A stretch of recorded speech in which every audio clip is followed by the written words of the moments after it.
Assalamualaikum warahmatullahi wabarakatuh. Pada video kali ini, Pak D mau menjawab beberapa pertanyaan di kolom komentar pada video-video sebelumnya. Adapun pertanyaan yang sangat unik adalah seperti ini.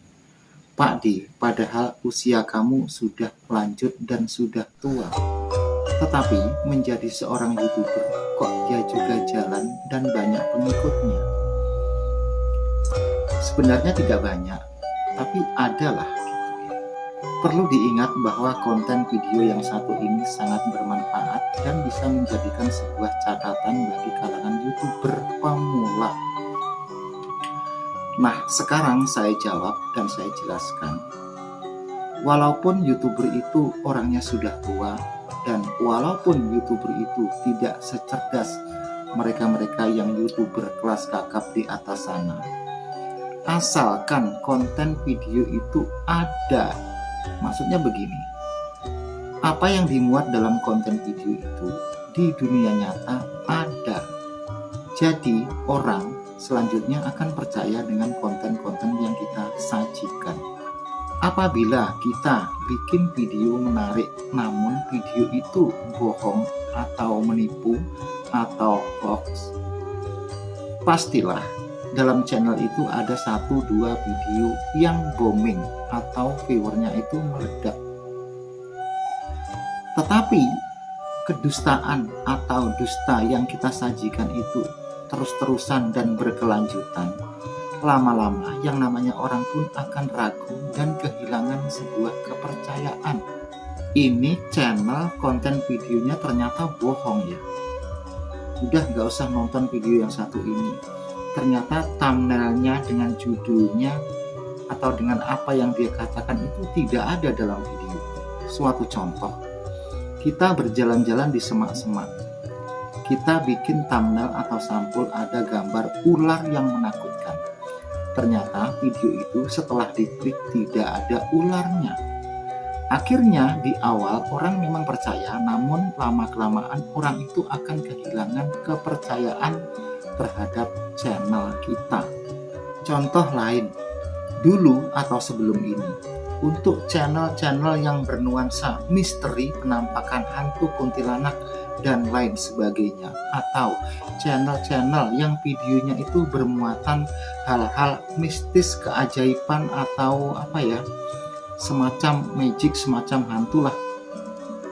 Pada awalnya memang orang percaya.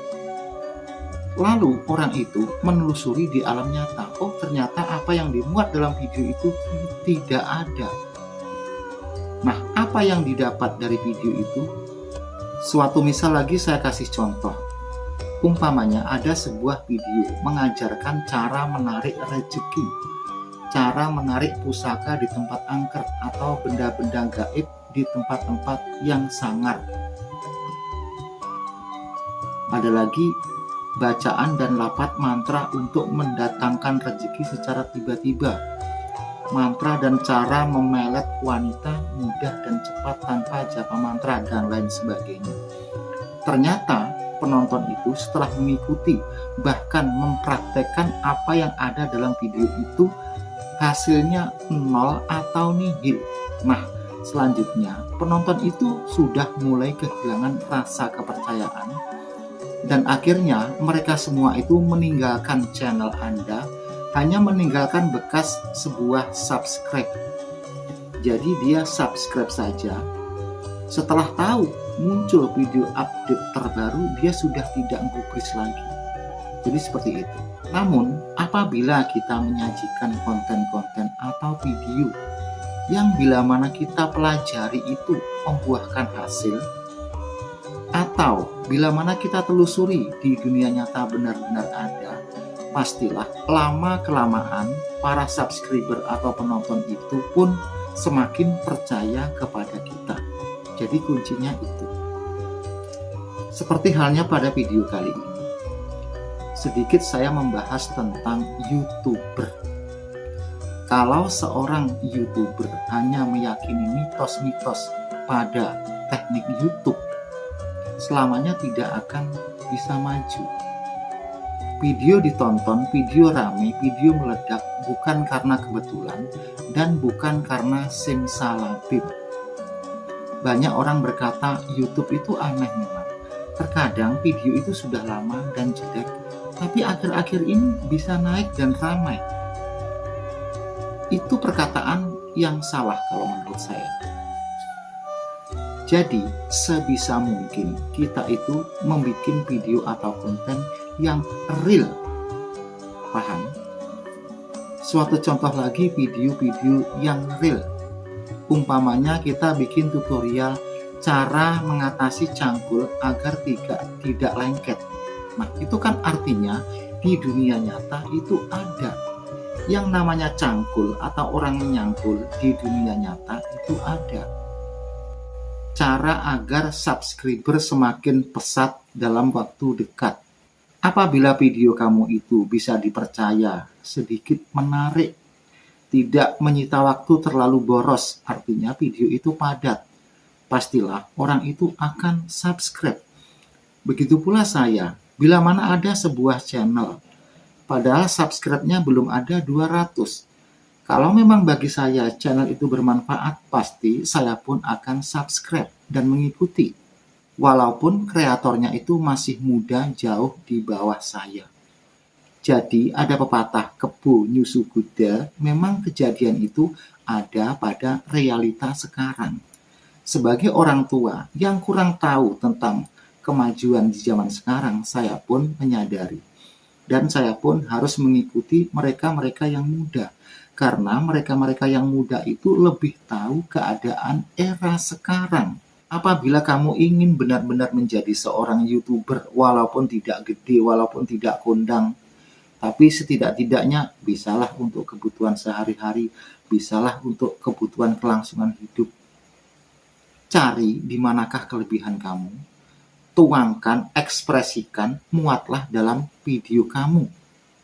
Suatu misal, kamu ahli bertani, ya bikin saja konten atau channel tata cara bertani atau bercocok tanam. Inti dan poin serta kesimpulan video kali ini tentang dunia YouTuber, iya kan? Yang penting kita harus banyak belajar kepada mereka-mereka yang sudah maju.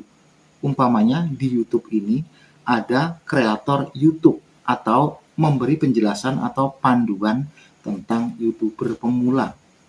Kalau memang konten kreator itu tahu betul tentang YouTube, dia tidak mengajarkan mitos-mitos YouTube. Suatu misal, membeli subscribe, membeli viewer, aplikasi subscriber, aplikasi viewer, itu semua adalah mitos. Karena yang nonton di YouTube ini yang terpenting adalah manusia. Jadi kalau yang nonton itu benar-benar manusia, artinya itu penayangan real. Bukan penayangan rekayasa. Ada lagi cara penyajian yang padat. Bila mana kita berbicara seperti ini, jangan sampai ada kata kosong atau melongo.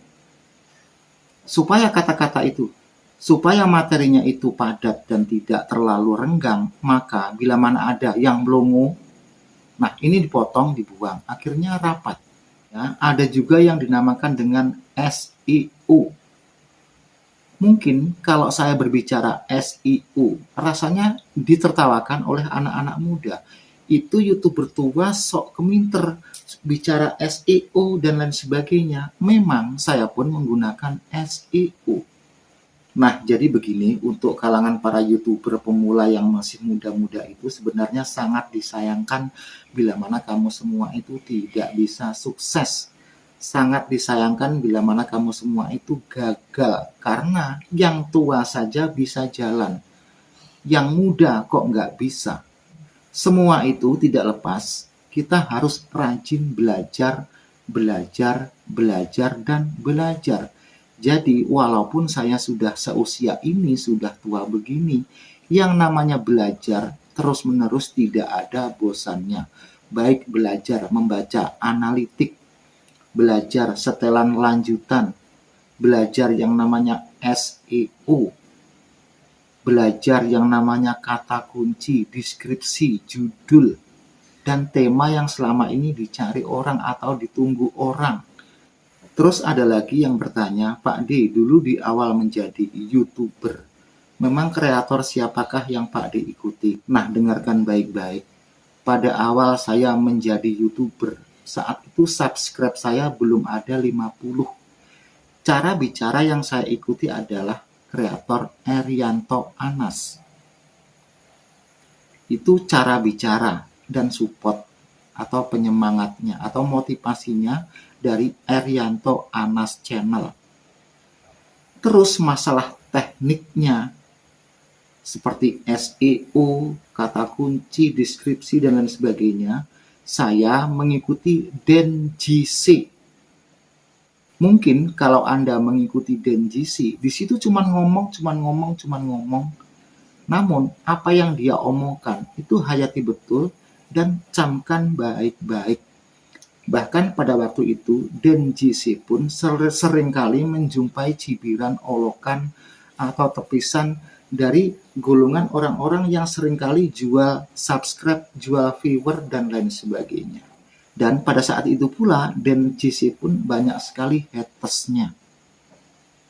Nah, jadi sekali lagi saya katakan, untuk adik-adik kalangan YouTuber yang mungkin selama ini channelnya itu seperti itu saja, jalan di tempat, belajar, dan terus belajar. Sebenarnya di channel saya ini saya tidak membahas YouTube atau tentang YouTube. Namun karena saya seringkali menjumpai channel-channel atau video-video yang bisa dikatakan salah langkah, maka di sini saya urun andil. Siapa tahu apa yang saya katakan dan saya sajikan kali ini bermanfaat dan membuahkan hasil. Udah gitu aja. Wassalamualaikum warahmatullahi wabarakatuh.